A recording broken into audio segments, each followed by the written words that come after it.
Hello दोस्तों, free classes पर आप सभी का फिर से स्वागत है। आज हम विज्ञान के हमारा टॉपिक है इलेक्ट्रॉनिक विन्यास। तो हमने पिछले वीडियो में देखा था कि इलेक्ट्रॉनिक विन्यास को कैसे लिखते हैं, उसे एस पी डी एफ क्या है, के एल एम वो होते हैं, पी है, ये सभी क्या है, इन सभी बिंदुओं पर हमने चर्चा किया था। किसी भी इलेक्ट्रॉनिक कॉन्फ़िगरेशन को हम कैसे लिखते हैं वो सभी हमने पिछले वीडियो में देखा था। तो इस वीडियो में हम सीखेंगे 1 से लेकर 30 तक तत्वों का इलेक्ट्रॉनिक विन्यास क्या होता है और हम किस प्रकार लिखते हैं। तो उसको सारणी वाइज हम 1 से लेकर 30 तक के तत्वों का इलेक्ट्रॉनिक विन्यास लिखेंगे और जो जो हमारे मुख्य जो तत्व होंगे उसके भी इलेक्ट्रॉनिक विन्यास लिखेंगे। और जो हमारे इलेक्ट्रॉनिक विन्यास होते हैं वो 3 तरीके से लिखे जाते हैं, उनके बारे में भी हम थोड़ा चर्चा करेंगे। और जो ऊर्जा के स्तर होते हैं वो कहाँ अधिक होते हैं, कहाँ कम होते हैं, इन बिंदुओं पर भी हम लोग चर्चा करेंगे। तो आइए इस टॉपिक को शुरू करने से पहले अगर आपको मेरा वीडियो पसंद आता है तो मेरे यूट्यूब चैनल फ्री क्लासेस 504 को सब्सक्राइब कर दीजिएगा। अगर वीडियो आपको अच्छा लगेंगे तो लाइक भी कर दीजिएगा। अगर आपको इस अध्याय से या किसी भी टॉपिक से रिलेटेड आपको कोई प्रश्न को जानने के बारे में जिज्ञासा हो तो आप हमारे कमेंट सेक्शन में लिख सकते हैं, वहाँ पे हम आपको विस्तृत और जानकारी दिया जाएगा। तो आइए इस टॉपिक को हम लोग शुरू करते हैं। तो हमारा पहला है, थोड़ा सा हम इस पर चर्चा कर लेते हैं। जैसे हम जानते हैं कि जो हमारा एस पी डी एफ होते हैं, एस पी डी एफ, ये सभी क्या है, तो ये सभी जो होते हैं उपकोष होते हैं, या इसे सबसेल भी कहते हैं, या क्या होते हैं, सबसेल होते हैं या उपकोष होते हैं। जबकि के एल एम एन ये सभी क्या है, तो ये सभी जो हमारे होते हैं वो कोष होते हैं। तो हम जानते हैं कि जो हमारा सबसे पहले एस होता है उसमें 2 इलेक्ट्रॉन होते हैं, पी में हमारा 6 इलेक्ट्रॉन होता है, डी में हमारा 10 इलेक्ट्रॉन होता है, एफ में हमारा 14 इलेक्ट्रॉन होता है, और जो के होते हैं उसमें मैक्सिमम 2 इलेक्ट्रॉन कैरी करते हैं। जो हमारा एल होते हैं वो मैक्सिमम 8 इलेक्ट्रॉन को कैरी करते हैं। जो हमारा एम होते हैं वो जैसे एस पी डी, तो ये 18 इलेक्ट्रॉन को कैरी करते हैं। जो हमारा एन होता है वो 32 इलेक्ट्रॉन को कैरी करता है। अब हम इसको कैसे लिखते हैं, तो सबसे पहले अगर हम इलेक्ट्रॉनिक विन्यास लिखना है तो सबसे पहले 1 को लिखिएगा। 1 क्या है, तो ये इसे क्वांटम नंबर भी कहते हैं, या ये ऑर्बिट की नंबर होती है, ऑर्बिट का संख्या होती है। जैसे आप एक सर्कल लिए, ये सर्कल समझ सकते हैं, लेकिन ये क्या है, तो तत्व है। तो तत्व के जो नाभिक में क्या होते हैं, उनका पूरा द्रव्यमान होता है, और जो इलेक्ट्रॉन होते हैं उनके चारों ओर मूव करते रहते हैं। तो हमारा जो इलेक्ट्रॉन होंगे वो मूव करते रहते हैं, तो बाहरी कक्षा में ही इलेक्ट्रॉन मूव करते रहते हैं। तो ये हमारा क्या हो जाएगा, 1 हो जाएगा, ये 2 हो जाएगा, ये 3 हो जाएगा। तो 1 2 3 ये क्या है, तो इसी को हम लोग 1 लिखा हुआ है, 2 लिखा है, 3 लिखा है, ये ऑर्बिट है, या इसे एन से भी डिनोट करते हैं। हमने पिछले वीडियो में बताया था कि इसको हम लोग एन स्क्वायर द्वारा भी ये इसे इंडिकेट करते हैं कि एक ऑर्बिट में एक सेल जो है उसमें कितने इलेक्ट्रॉन रह सकते हैं। तो ये हमारे निकालने का फॉर्मूला, तो इनको भी हम बारे में हमने बताया था। तो सबसे पहले आप क्या कीजिएगा कि पहले वाले को भरिएगा, उसके बाद दूसरे वाले को भरिएगा, उसके बाद तीसरे वाले को भरिएगा, उसके बाद चौथे वाले को भरिएगा, उसके बाद हम क्या करते हैं, 5वें वाले को भरते हैं। तो हम देखिए सबसे पहले 1 को भरेंगे, उसके बाद 2s को भरेंगे, 2s को भरने के बाद हम लोग 2p को भरेंगे, उसके बाद 3s को भरेंगे, उसके बाद क्या करते हैं, तो 3p को भरते हैं, उसके बाद 4s को भरते हैं, 4s के भरने के बाद हम लोग 3d को भरते हैं, उसके बाद 4p को भरते हैं, उसके बाद 5s में भरते हैं, उसके बाद 5s के बाद क्या भरते हैं, तो 5d में भरते हैं। अब उसके बाद हम लोग क्या भरते हैं, तो 5p में भरते हैं। उसके बाद हम लोग किसको भरते हैं, तो 6s को भरते हैं। 6s भरने के बाद हम लोग 4f में भरेंगे, 5d में भरेंगे, 6p में भरेंगे। उसके बाद हम लोग 6p के बाद क्या भरते हैं, 7s में भरते हैं। 7s में भरने के बाद हम लोग क्या भरते हैं, तो 5f में भरते हैं। किस में भरेंगे, 5f में भरते हैं। तो जैसे हम एग्जाम्पल से आप समझ सकते हैं, मान लीजिए हमको पीवी लिखे। अब पीवी क्या होता है, तो लेड होता है, जिसे हम लोग शीशा भी कहते हैं। क्या कहते हैं, शीशा कहते हैं। इसका लैटिन नाम हमने आपको बताया था, प्लम्बम होता है। क्या होता है, प्लम्बम होता है, प्लम्बम होता है। इसका लैटिन नाम है प्लम्बम और ये पीवी या सीसा कहते हैं। तो इसकी जो परमाणु संख्या होती है वो 82 होता है। तो अगर इसका हमको इलेक्ट्रॉनिक कॉन्फ़िगरेशन लिखना हो तो हम कैसे लिखेंगे? तो देखिए सबसे पहले हम क्या करेंगे, तो 1s को लिखते हैं। तो 1s, अब s में कितने इलेक्ट्रॉन रहते हैं? तो मैंने बताया 2, तो 2। उसके बाद क्या लिखेंगे? तो 2s है तो 2s को लिखेंगे। s में कितने इलेक्ट्रॉन रहते हैं? तो 2। अब देखिए किसको लिखना है? p को। अब p में कितने इलेक्ट्रॉन रहते हैं? तो 6। उसके बाद क्या लिखना है? 3s को लिखना है। तो 3s को, 3s में कितने इलेक्ट्रॉन रहते हैं? तो 2। 3s के बाद क्या लिखना है? 3p लिखना है। 3p में कितने इलेक्ट्रॉन होते हैं? 6। 3p में 6 इलेक्ट्रॉन के बाद क्या लिखना है? 4s को लिखना है। 4s में कितने इलेक्ट्रॉन होते हैं? 2। अब देखिए 4s के बाद हमको क्या लिखना है? 3d लिखना है। d में कितने इलेक्ट्रॉन होते हैं? 10। उसके बाद 3d के बाद हमको क्या लिखना है? 4p लिखना है। 4p में कितने इलेक्ट्रॉन रह सकते हैं? p में, तो 6। उसके बाद 4p के बाद हमको क्या लिखना है? 5s2 लिखना है। अब 2 इसलिए क्योंकि s में 2 इलेक्ट्रॉन। s के बाद हमको क्या लिखना है? तो यहाँ पर देखिए 4d लिखना है। 4d, d में कितने इलेक्ट्रॉन? 10 इलेक्ट्रॉन। उसके बाद 4d के बाद क्या लिखना है? 5p लिखना है। p में कितने इलेक्ट्रॉन होते हैं? तो 6 इलेक्ट्रॉन। अब 6 इलेक्ट्रॉन के बाद हमको क्या लिखना है? तो यहाँ देखिए 5p के बाद हमको क्या लिखना है? 6s लिखना है। तो 6x2 कितने इलेक्ट्रॉन रह सकते हैं? इसमें 2 इलेक्ट्रॉन रह सकते हैं s में। अब 6s के बाद हमको क्या लिखना है? 6s के बाद हमको क्या लिखना है? 4f लिखना है। अब देखिए 4f में कितने इलेक्ट्रॉन रह सकते हैं? तो f में 14 इलेक्ट्रॉन रहते हैं। अब उसके बाद क्या लिखना है? तो 5d लिखना है। 5d में कितने इलेक्ट्रॉन रह सकते हैं? तो d में हमारा 10 इलेक्ट्रॉन होता है। 5d के बाद क्या लिखना है? 6p लिखना है। तो 6p में कितने इलेक्ट्रॉन होते हैं? तो 6p में हम जानते हैं कि p में 6 इलेक्ट्रॉन होते हैं। 6p के बाद हमको क्या लिखना है? तो 6p के बाद हमको क्या लिखना है? 7 लिखना है। तो हम 7s लिखेंगे। s में कितने इलेक्ट्रॉन रह सकते हैं? 2।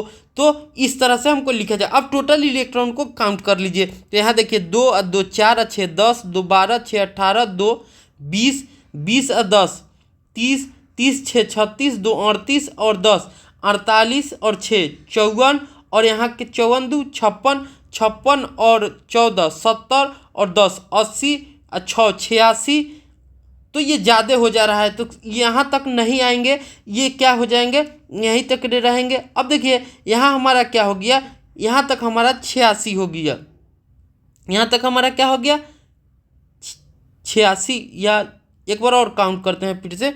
2 4 10 12 6 18, 2 20, 10 30, 30 6 36, 2 38, 38 10 48, 6 54, 2 56, 56 10 70 80।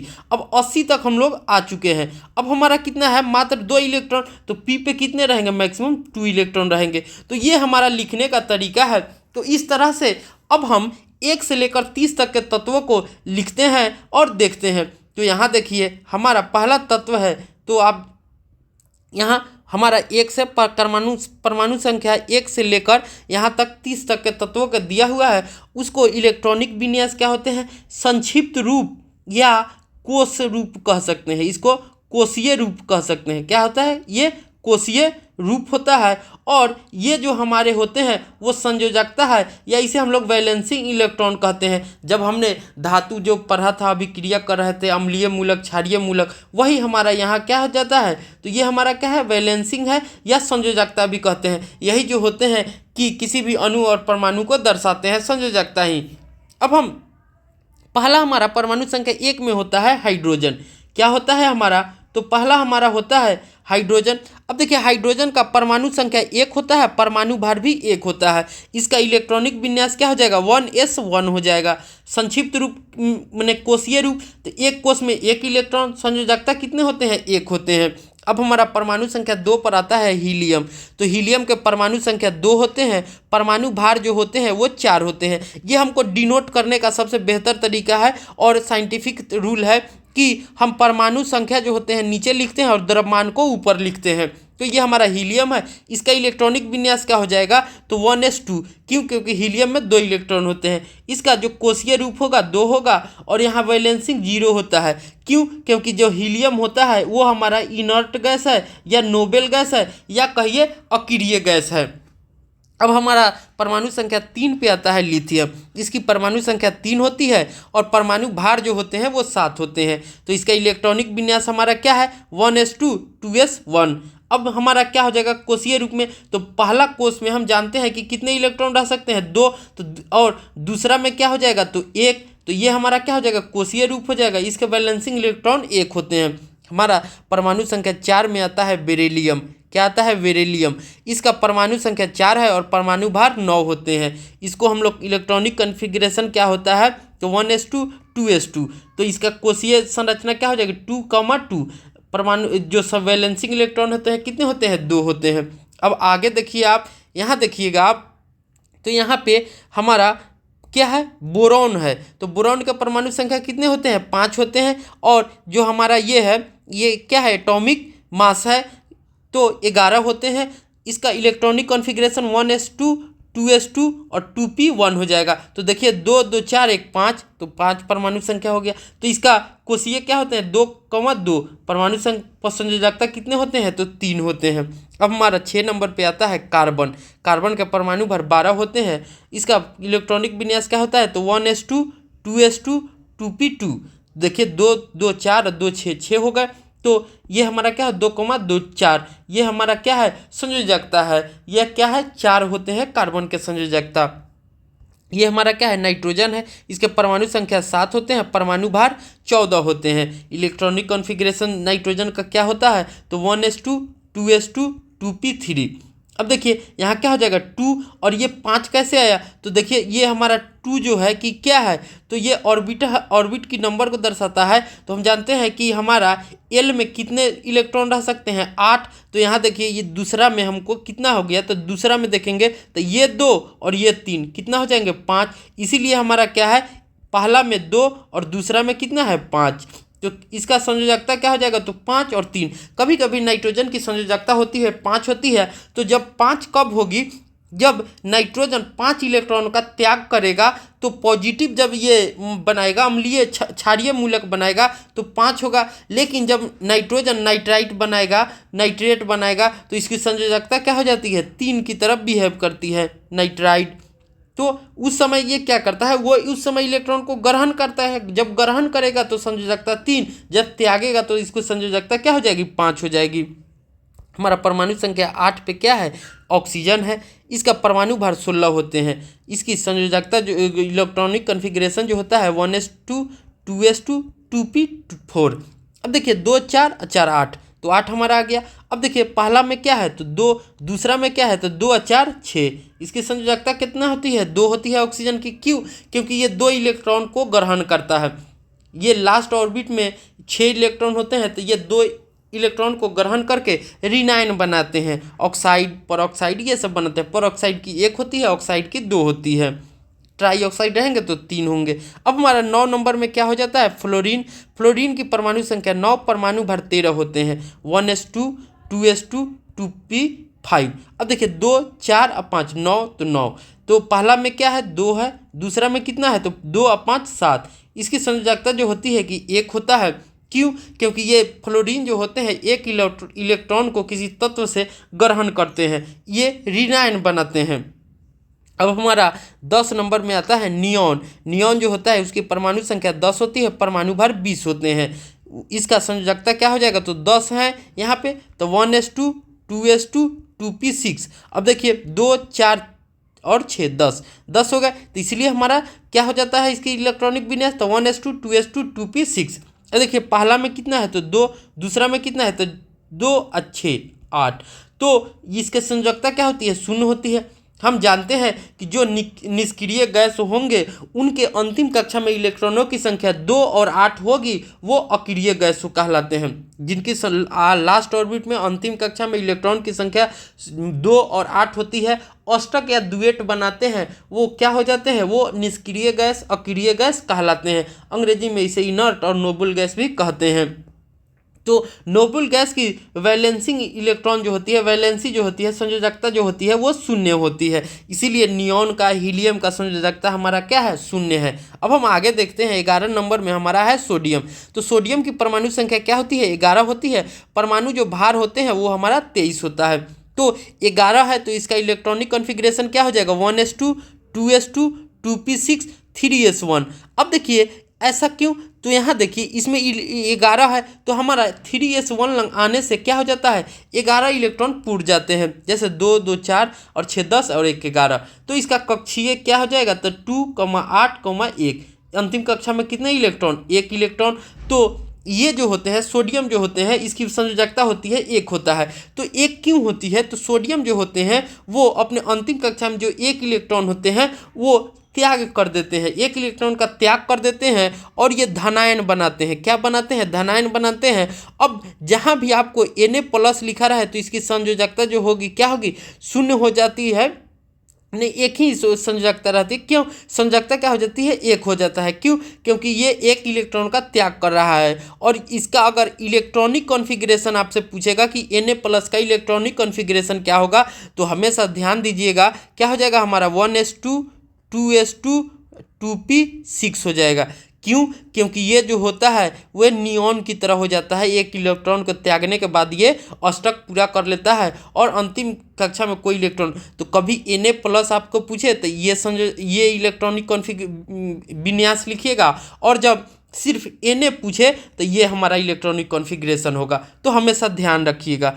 आगे हमारा 12 नंबर पर आता है मैग्नीशियम। परमाणु संख्या 12 होती है, परमाणु भार 24 होता है। इसका इलेक्ट्रॉनिक कॉन्फ़िगरेशन क्या होते हैं 1s2 2s2 2p6 और 3s2 होते हैं। अब देखिए 12 है तो हमारा 12 हो गया, 2 4 6 10 और 2 12। इसका कक्षीय क्या हो जाएगा तो 2 8 2। अंतिम कक्षा में कितने इलेक्ट्रॉन है 2 इलेक्ट्रॉन है, इसलिए संयोजकता क्या हो जाएगी 2 हो जाएगी। अगर कभी आपसे Mg+ का पूछेगा Mg++ का, तो आप क्या लिखिएगा इलेक्ट्रॉनिक विन्यास, तो हमारा हो जाएगा 1s2 2s2 2p6। ये हमारा हो जाएगा Mg++ का इलेक्ट्रॉनिक कॉन्फ़िगरेशन, और सिर्फ Mg का हमारा इलेक्ट्रॉनिक कॉन्फ़िगरेशन क्या हो जाएगा ये हो जाएगा। आगे हम देखते हैं 13 नंबर में हमारा, तो 13 नंबर में एल्युमिनियम आता है। परमाणु संख्या 13 होते हैं। हमारा परमाणु भार जो होता है वो 27 होता है। इसका इलेक्ट्रॉनिक कॉन्फ़िगरेशन क्या हो जाते हैं तो 1s2 2s2 2p6 3s2 और 3p1। ये क्यों हो रहा है, तो ये एनर्जी लेवल से हमने आपको बताया था कि सबसे पहले क्या भरेंगे S भरते हैं, उसके बाद P भरते हैं, उसके बाद दूसरे ऑर्बिट का भरेंगे, उसके बाद तीसरे ऑर्बिट का में क्या होते हैं S-P-D होते हैं। तो पहले S भरेंगे, उसका P भरेंगे, तब 4s भरेंगे, उसके बाद D भरते हैं। अब देखिए कि इसके अंतिम कक्षा में क्या है 3 इलेक्ट्रॉन है, तो ये हमारा संयोजकता कितना हो जाएगा 3 हो जाएगा। कभी भी आपको अगर Al3+ करके पूछेगा कि इसकी इलेक्ट्रॉनिक कॉन्फ़िगरेशन क्या होती है, तो आप क्या कहिएगा 1s2 2s2 2p6। यही हमारा होता है Al+3 का इलेक्ट्रॉनिक कॉन्फ़िगरेशन। लेकिन सिर्फ Al का पूछेगा तो ये हमारा होता है Al का कॉन्फ़िगरेशन। अब हमारा 14 नंबर में आता है सिलिकॉन। इसकी परमाणु संख्या जो होती है वो परमाणु भार जो होते हैं वो 28 होती है और परमाणु संख्या 14 होते हैं। हमारा इलेक्ट्रॉनिक कॉन्फ़िगरेशन सिलिकॉन का क्या हो जाता है तो 1s2 2s2 2p6 3s2 3p2। अब देखिए 2 4 10 2 12 2 14, तो 14 हो गए, तो यही हमारा इलेक्ट्रॉनिक कॉन्फ़िगरेशन हो जाएगा 2 4 2 2 8 4। अब इसकी जो हमारा संयोजकता क्या हो जाता है तो 4 हो जाता है। अब हम आगे देखते हैं फास्फोरस को। तो फास्फोरस हमारा क्या है, परमाणु संख्या 15 होते हैं, परमाणु भार 31 होते हैं। तो इसकी संयोजकता जो होती है 1s2 2s2 2p6 3s2 3p3। इसके जो हमारा कोषीय हो जाएंगे क्या हो जाएंगे 2 8 और 5। तो फास्फोरस जो होते हैं संयोजकता इसकी 5 और 3 होते हैं। जब ये किसी को 5 इलेक्ट्रॉन देंगे तो संयोजकता 5, जब ये किसी से 3 इलेक्ट्रॉन लेते हैं और अष्टक पुराते हैं तब इसकी संयोजकता जो होती है 3 हो जाती है। आगे हमारा है 16 नंबर में सल्फर। तो सल्फर की परमाणु संख्या 16 होती है, परमाणु भार जो होते हैं 32 होते हैं। इसका इलेक्ट्रॉनिक कॉन्फ़िगरेशन जो होता है, इलेक्ट्रॉनिक विन्यास जो होता है 1s2 2s2 2p6 3s2 3p4 होता है। कोषीय जो रचना होती है संरचना के आधार पर इलेक्ट्रॉनिक विन्यास या संक्षिप्त रूप क्या हो जाते हैं 2 8 6। तो ये 2 इलेक्ट्रॉन क्या करते हैं, किसी से ग्रहण करते हैं, इसीलिए संयोजकता इसकी क्या हो जाती है, 2 हो जाती है। क्योंकि लास्ट ऑर्बिट में 6 इलेक्ट्रॉन है, तो ये अपनी अष्टक पुराने के लिए सल्फर 2 इलेक्ट्रॉन को किसी तत्व से ग्रहण करती है और ये अपना अष्टक पुराती है, इसीलिए इसके 2 इलेक्ट्रॉन चाहिए, तो संयोजकता क्या हो जाएगा, 2 हो जाएगा। लेकिन ये ऋणायन होते हैं, क्यों, क्योंकि 2 इलेक्ट्रॉन को ग्रहण करते हैं, जब अगर त्यागते तो ये धनायन होते, लेकिन सल्फर ग्रहण करते हैं तो ऋणायन है। आगे हमारा 17 नंबर है जो इसकी क्लोरीन है। तो क्लोरीन की परमाणु संख्या 17 होती है और परमाणु भार जो होते हैं 35.5 होते हैं। इसका इलेक्ट्रॉनिक कॉन्फ़िगरेशन हमारा 1s2 2s2 2p6 3s2 3p5 होता है। अब देखिए पहला ऑर्बिट में 2 इलेक्ट्रॉन, दूसरा ऑर्बिट में कितने होंगे, 2 अच्छे 8 इलेक्ट्रॉन, तीसरा ऑर्बिट में हमारा क्या है, तो यहाँ 2 और 5 7 इलेक्ट्रॉन। तो ये क्या होते हैं कि 1 इलेक्ट्रॉन का ग्रहण करते हैं, इसीलिए ये इनका बैलेंसिंग इलेक्ट्रॉन क्या हो जाता है, 1 हो जाता है, संयोजकता 1 हो जाती है। और लास्ट ऑर्बिट में कितने इलेक्ट्रॉन होते हैं, तो 7 होते हैं। ये ऋणायन बनाते हैं। अगर Cl माइनस करके आपको पूछे Cl माइनस का इलेक्ट्रॉनिक कॉन्फ़िगरेशन क्या होगा, तो आप क्या लिखिएगा, 1s2 2s2 2p6, अब क्या हो जाएगा, 2p6 हो गया, यही हमारा क्या हो जाएगा, ये हमारा हो जाता है।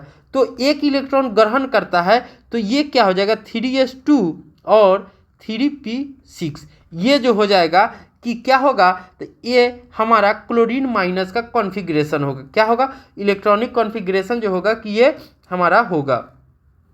तो कभी भी आपसे पूछे क्लोरीन माइनस का इलेक्ट्रॉनिक कॉन्फ़िगरेशन क्या होगा, तो 1s2 2s2 2p6 3s2 और 3p6 जो होगा कि हमारा क्लोरीन माइनस का इलेक्ट्रॉनिक कॉन्फ़िगरेशन होगा। अब हम आगे 18 नंबर में आर्गन को देखते हैं। तो आर्गन का परमाणु संख्या 18 होता है, परमाणु भार 40 होते हैं। इसका इलेक्ट्रॉनिक कॉन्फ़िगरेशन जो होता है 1s2 2s2 2p6 3s2 और 3p6। इसका जो कक्षीय रूपन है क्या है, तो ये 2 8 8।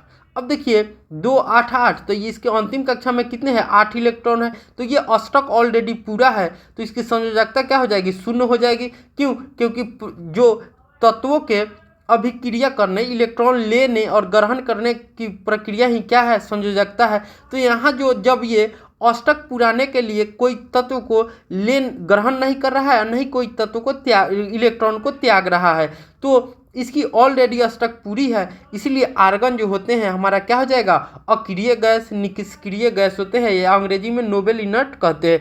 इसीलिए अक्रिय गैस होने के कारण इसकी संयोजकता क्या होती है, 0 होती है। अब हमारा 19 नंबर में है पोटेशियम। क्या है, पोटेशियम। इसकी परमाणु संख्या 19 होती है, परमाणु भार हमारा 39 होता है। इसका इलेक्ट्रॉनिक कॉन्फ़िगरेशन हमारा क्या हो जाता है, तो 1s2 2s2 2p6 3s2 और 3p6 और 4s1।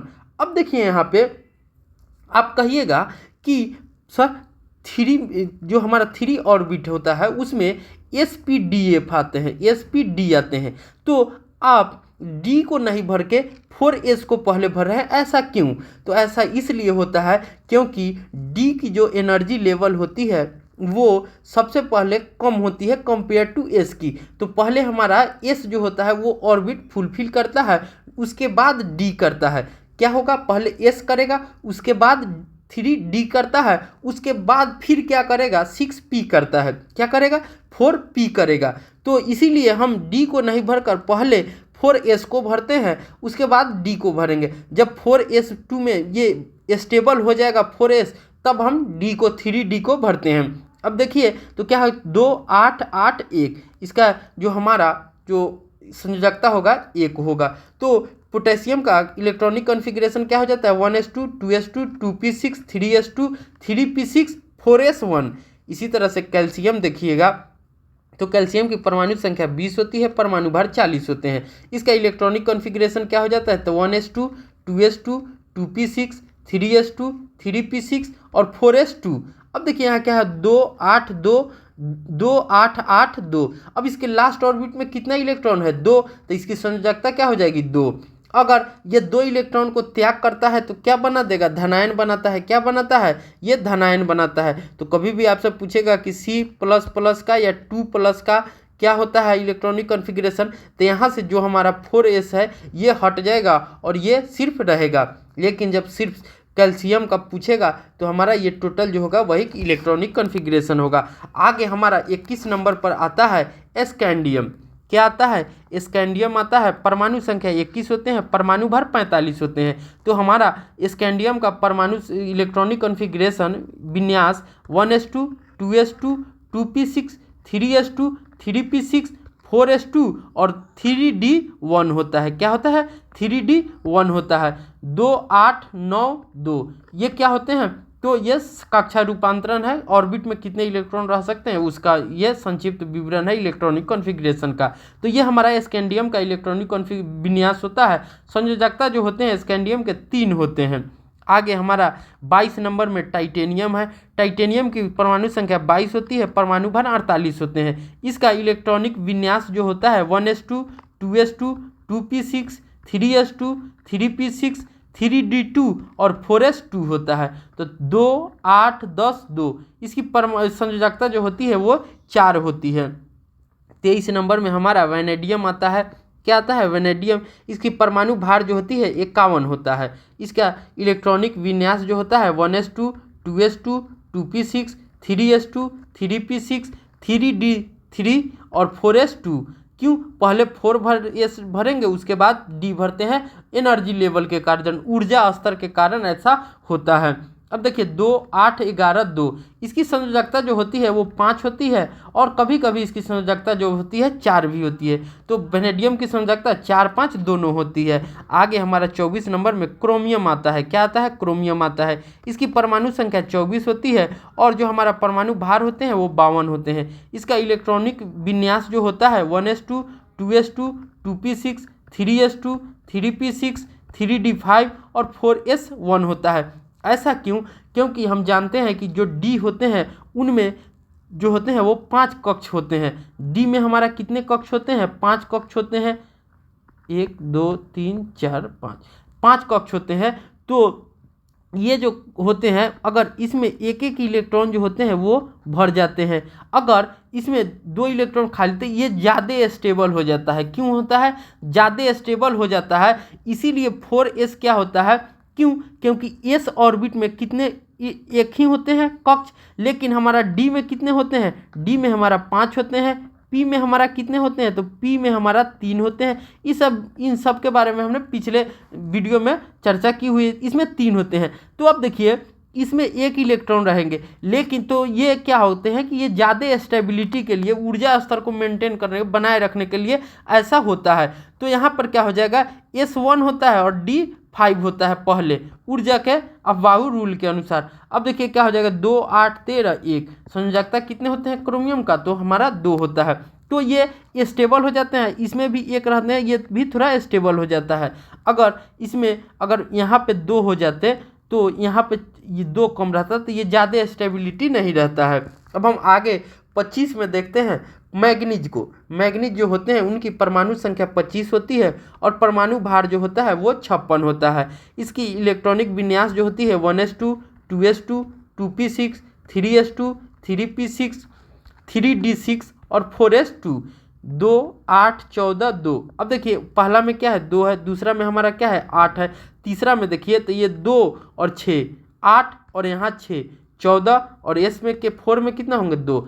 अब हमारा फेरस जो होता है, लोहा जो होते हैं उसका संयोजकता जो होता है कभी कभी 2 होता है, कभी कभी 3 होता है। जब फेरस होंगे तो 2, जब फेरस होते हैं तो 2, जब फेरिक होते हैं तो संयोजकता कितना हो जाता है? 3 हो जाता है। अब हम आगे देखते हैं 27 नंबर में हमारा होता है कोबाल्ट। क्या आता है? कोबाल्ट। इसकी परमाणु संख्या 27 होती है, परमाणु भार जो होता है कि 59 होता है। इसका electronic configuration 1s2 2s2 2p6 3s2 3p6 3d7 और 4s2 होता है।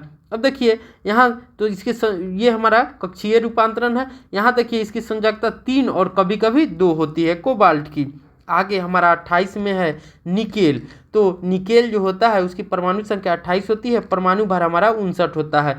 इसकी इलेक्ट्रॉनिक विन्यास जो होती है 1s2 2s2 2p6 3s2 3p6 3d8 और 4s2 होता है। इसका जो अंतिम कक्षा में 2 इलेक्ट्रॉन होते हैं, इसीलिए इसकी संयोजकता भी 2 होती है। हमारा 29 नंबर में आता है कॉपर, तो कॉपर की परमाणु संख्या 29 होती है, परमाणु भार जो होते हैं वो 63 होते हैं। इसका इलेक्ट्रॉनिक विन्यास 1s2, 2s2, 2p6, 3s2, 3p6, 3d10, 4s1। क्यों? क्योंकि देखिए यहाँ पे D इसलिए क्योंकि D में मैक्सिमम 10 इलेक्ट्रॉन रह सकते हैं, इसीलिए ये D जो होते हैं कि मैक्सिमम 10 इलेक्ट्रॉन लेकर स्टेबल हो जाते हैं, और 4 में एक S1 होते हैं। ये ऊर्जा स्तर के कारण होता है। अब देखिए इसके लास्ट ऑर्बिट में एक इलेक्ट्रॉन है, तो कॉपर की परमाणु संयोजकता जो होती है कभी कभी 2 होती है, कभी कभी 1 होती है। अब हमारा 30 नंबर है, 30वां तत्व है जिंक। तो जिंक की परमाणु संख्या 30 होती है, परमाणु भार जो होते हैं वो 63 होते हैं। इसका इलेक्ट्रॉनिक विन्यास जो होता है 1s2, 2s2, 2p6, 3s2, 3p6, 3d10 और 4s2 होता है। अब देखिए 2, 8, 18, 2। अब देखिए डी में, एस में हमारा 2, 2 दूसरा ऑर्बिट में क्या है 6, 2, 8, तीसरा में क्या है तो 2 और 6, 8 और 10, 18, और लास्ट में 4 में क्या है 2। अब अंतिम कक्षा में कितने इलेक्ट्रॉन है 2, तो इसीलिए इसका संयोजकता क्या हो जाएगा 2 हो जाएगा। उम्मीद है आपको वीडियो अच्छा लगेगा, और 1 से लेकर 30 तक आप भी कोशिश कीजिएगा लिखने का तरीका और सीखिएगा, और हमेशा याद भी रहिएगा कि किसी भी तत्व को देखकर हम पता कर सके। और आइए अब हम कुछ महत्वपूर्ण चीज़ों के बारे में देखते हैं और उसके बारे में डिस्कस करते हैं। अब जैसे मान लीजिए हमको किसी ने कहा कि आप सोना का लिखिए, जैसे सोना है तो सोना का परमाणु संख्या हम जानते हैं कि 79 होते हैं। तो अगर इसकी हमको लिखना है तो हम जानते हैं कि सबसे पहले क्या लिखेंगे 1s को लिखते हैं, उसके बाद 2s को लिखते हैं, उसके बाद 2p को लिखते हैं, उसके बाद 3s को लिखते हैं, 3p को लिखते हैं, 4s को लिखते हैं। इस तरह से हम लिखते हैं। तो अब हम सोना के 79 जानते हैं। अब हमको लिखना कैसे है तो देखिए 1s2, 2s2, 2p6, 3s2, 3p6, 3d10, 4s2। अब 4s2 हो गया। अब जानते हैं 4s2 के बाद क्या भराता है 4p भराता है, 4p6। अब 4p6 के बाद 4p6 को भर देते हैं, तो उसके बाद हमारा क्या भराएगा 4d10। अब 4d10 के बाद हम जानते हैं कि 5s भराता है। क्या होता है तो 5s2। अब 5s के बाद क्या भरा देता है 5p6। अब 5p6 के बाद क्या भराता है, उसके बाद हमारा 4f भराता है। क्या भराता है 4f भराता है। तो यहाँ पर क्या हो जाएगा 4f 14, क्योंकि f में 14 इलेक्ट्रॉन होते हैं। उसके बाद हमारा d भराता है 5d10, और क्या हो जाएगा 4s1। ये हमारा क्या होता है तो ये हमारा गोल्ड का इलेक्ट्रॉनिक कॉन्फ़िगरेशन है। ये हमारा क्या है गोल्ड का इलेक्ट्रॉनिक कॉन्फ़िगरेशन है। अब देखिए हम जानते हैं कि जो तत्व होते हैं उनके इलेक्ट्रॉनिक कॉन्फ़िगरेशन को हम लोग 3 विधि द्वारा लिखते हैं। कितने विधि द्वारा लिखते हैं 3 विधि द्वारा लिखते हैं। अब हमारा पहला क्या होता है तो हम SPDF के रूप में लिखते हैं। SPDF के रूप में लिखते हैं, जैसे आप इस यहाँ हमने लिखा है 1s2, 2s2, 2p, ये हमारा SPDF। जबकि हमारा दूसरा क्या होता है तो हम दूसरा जानते हैं कि नोबेल गैस के सिंबल के साथ में लिखते हैं, नोबेल गैस सिंबल। तो जो हमारा अक्रिय गैस होते हैं उसके प्रतीकात्मक रूप से लिखते हैं। और हमारा तीसरा क्या होता है तो कक्षीय रूप में हम लिखते हैं। क्या लिखते हैं कक्षीय रूप में लिखते हैं। तो अब देखिए इन तीनों को हम लोग लिख के देखते हैं। अब हम जानते हैं तो हमारा नोबेल गैस कौन कौन हो जाते हैं तो नोबेल गैस हम जानते हैं कि हमारा हीलियम है, 2 हीलियम के बाद नियॉन कितने होते हैं 10। हम उसके बाद क्या होते हैं आर्गन 18। उसके बाद आर्गन के बाद क्या होता है क्रिप्टन कितने हो जाते हैं तो 36। उसके बाद हमारा क्या होता है क्रिप्टन के बाद हमारा जेनन होता है, जेनन कितना होता है 54। उसके बाद हमारा क्या होता है रेडॉन होता है, रेडॉन कितना होता है 86। तो ये सभी हमारे क्या है अक्रिय गैस है या नोबेल गैस है। तो हीलियम के 2 होते हैं परमाणु संख्या, नियॉन के 10, आर्गन के 18, क्रिप्टन के 36, जेनन के 54, रेडन के 86। अब देखिए हमारा सोना कितना है तो 89 है, 79 है। अब 79 है तो उसके आसपास के आप अक्रिय गैस को लिखेंगे। तो उसके आसपास के देखिए रेडॉन को जब हम लिखेंगे तो ये सोना से ज़्यादा हो जा रहा है। तो सोना से कम कौन है हमारा जेनन है। तो क्या लिख सकते हैं Xe, तो ये हमारा अक्रिय गैस हो गया। अब देखिए XE लिख लिए। अब हम क्या लिखेंगे, तो XE में हमारा क्या हो जाएगा, 54 हमने लिख लिया। अब देखिए 89 में हमने 54 को लिख लिया, तो हमको और कितना लिखना है, और हमको 25 इलेक्ट्रॉन को लिखना है। तो 25 को लिख के जोड़िए, 1 और 10, 11 और 14, 25 हो जाएंगे। तो हम यहाँ तक देखेंगे तो ये हमारा क्या हो जाएगा, ये हमारा जेनन का जो होगा इलेक्ट्रॉनिक कॉन्फ़िगरेशन होगा। क्या होगा, जेनन का इलेक्ट्रॉनिक कॉन्फ़िगरेशन होगा। तो हमारा क्या हो जाएगा, ये जेनन का कॉन्फ़िगरेशन के बदले हम लोग जेनन लिख दिए। अब क्या लिखेंगे, 4F14, 5D10 और 4S1। ये हमारा क्या हो जाएगा, तो ये जो हमारा होता है अक्रिय गैस के जो प्रतीकात्मक जो इलेक्ट्रॉनिक विन्यास लिखते हैं, ये हमारा है। अगर इसी को हमको कक्षीय रूप में कहता तो हम लोग कक्षीय रूप में कैसे लिखते, 2 लिखते, उसके बाद क्या लिखते, 8 लिखते, उसके बाद क्या लिखते, 18 लिखते, उसके बाद हम लोग क्या लिखते, तो 18 के बाद हमारा क्या हो जाता है, तो 18 के बाद हमारा जो 14 जोड़ेंगे तो 18 14 32 हो जाएगा। 32 में फिर हम जोड़ते हैं तो इस तरह से हमारा क्या हो जाएगा, 18 32 क्या हो जाएंगे, ये 40 10 50 और 10 60। इसके बाद हमारा क्या आ जाते हैं, 5 आ जाते हैं। जैसे यहाँ देखिए आपको 1 में हमने क्या लिखा, 2, 2P में क्या, ये 1 में हमारा कितना हो गया, 2, 2 में देखिएगा तो हमारा क्या हो गया, 8 हो गया। 3 में आप देखिएगा तो क्या हो जाएगा, 2 अच्छे 8 और 10 18 हो गया। 4 में हमारा क्या हो जाएगा, तो यहाँ देखिए 2 और 4 6, 2 और 6 8, 8 10 18, 18 और 14 32। अब देखिए 5 में हमारा क्या हो जाएगा, तो यहाँ देखिए 5 में यहाँ 2 और 6 8, 8 और 10 18 और 6 में क्या हो जाएगा, 6 में 1। तो ये हमारा क्या हो जाएगा, ये कक्षीय रूप में जब हम इस तरह के बना के लिख देंगे तो ये हमारा कक्षीय रूप में इलेक्ट्रॉनिक कॉन्फ़िगरेशन होता है। इसी तरह से अब हम आगे देखते हैं कि हाई, जैसे सोना हो गया तो अब चांदी का देख लेते हैं। तो चांदी का हम जानते हैं कि परमाणु संख्या जो होते हैं वो 47 होते हैं। तो परमाणु का इलेक्ट्रॉनिक विन्यास हम लोग कैसे लिखेंगे चांदी का, तो 1s2, 2s2, 2p6, 3s2, 3p6, 3d10, उसके बाद क्या हो जाएगा 4s2, 4p6, 4d10, 5s1। अब ये हमारा क्या हो गया, देखिए 2 और 4 6 और 10, 2 12, 6 18, 10 28, 2 30, 6 36 और 10 46 और 1 47। तो हमारा 47 इलेक्ट्रॉन को हमने दर्शा दिया। अब देखिए अगर इसको हम लोग अगर अक्रिय गैस के रूप में लिखेंगे तो 47 है, तो 47 के पहले हमारा कौन सा आता है, क्रिप्टन आता है 36। तो हम क्या लिख सकते हैं, KR। अब देखिए 36 हमने लिख लिया तो हमारा कितना बचा, 11 बचा। तो 11 के लिए हम क्या लिखेंगे, A1 और D लिख देंगे। तो क्या हो जाएगा 4D10 और 5S1। ये हमारा क्या हो जाएगा, अक्रिय गैस के रूप में, सिंबल के रूप में ये हमारा इलेक्ट्रॉनिक विन्यास हो जाएगा। अब हमको मान लीजिए सीसा का लिखना है, सीसा का लिखना है तो सीसा को किससे इंडिकेट करते हैं, Pb से या प्लम्बम से। इसका परमाणु संख्या क्या होता है, तो 82 होता है। परमाणु संख्या क्या होता है सीसा का, 82 होता है। अब हमको इसको लिखना है तो यहाँ पर देखिए कि क्या हो जाएगा, 82 हो गया। तो अब देखिए हमने अभी भी सोना का लिखा था, सोना का तो यहाँ क्या था 79 था। तो हमको कितना 3 आगे जाना होगा, 3 आगे जाना होगा। तो यहाँ पर मान लीजिए हमने सोना का लिखा है, अगर S2 लिख देते, यहाँ पर S2 लिख देते, यहाँ S2 लिख देते तो हमारा हो जाता।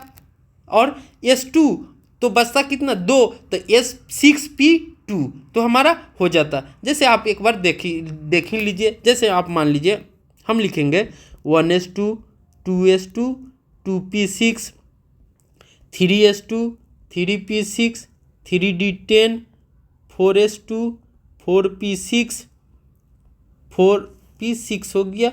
4p6 के बाद 4d10, 5s2, 5p6, 4f14, 5d10, 6s2 और 6p2। ये हमारा क्या हो जाएगा, प्लम्बम का इलेक्ट्रॉनिक कॉन्फ़िगरेशन हो जाएगा sp-d के रूप में, sp-df के रूप में। अब देखिए जोड़ कर देख लीजिए, 2 4 10 12, 6 18, 10 28, 2 30, 36, 46, 2 48, 54, 54, 14 70, 80 और 14, 54, 80 और 2, ये क्या हो जाएगा? 2 4 10 10 10 20 30, 6 36, 10 46, 2 48, 6 54, 54, 54 और 2 56, 14 70 और 2 82, ये हमारा 82 हो गया। तो अब देखिए, अगर हमको इसको अक्रिय गैस के रूप में लिखना है तो क्या लिखेंगे? XE, तो 54 हो गया। तब हमको कितना लिखना होगा? 27 और लिखना होगा। कितना? ये हमारा 54 हो गया। अब 54 को घटा दीजिएगा तब 12 में से 4 गया 8 और यहाँ 7 में से 2, 28 को और लिखना है।